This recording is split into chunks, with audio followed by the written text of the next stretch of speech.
Hi, I'm Baz Luhrmann, and I'm the director, co-writer, and one of the producers of the new film, Elvis. Elvis, how are you this evening? Just fine, how you say? Greasy hair, girly makeup. I cannot overstate how strange he looked. It was always a lot of work, and we tried many, many ways about how do you actually meet Elvis. We felt that it should be that you discover him in performance mode, because Elvis wasn't just about what he sang.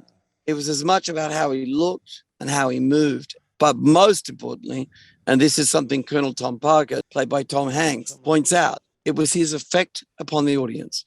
So the decision was made to meet Elvis at what we are terming his first performance.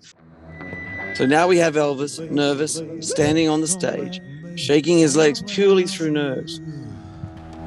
Get a haircut, buttercup! But in that moment of being mocked, you can see him trigger, because it happened all the way through his life. He was mocked for being different, mocked for being shy, mocked for being poor, mocked for his association with black music and having black friends. He was mocked. Now, in that moment, it triggers with him the use of what we term his superpower, because he was enamored of superheroes in comic books that he read as a child.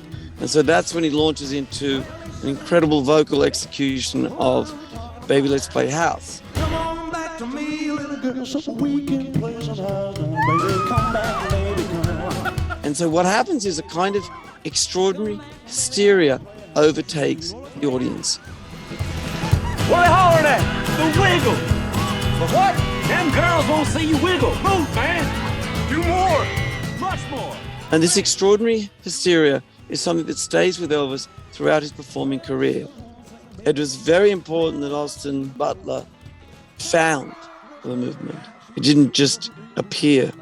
And so what we did was, while the scene seems chaotic, Polly Bennett worked with what we call the Scream Queens. Now, the Scream Queens was a crack group of female support artists who were actually trained not just to scream, but to allow their bodies to go in this kind of hysteria and create this sound called keening. That was trained and choreographed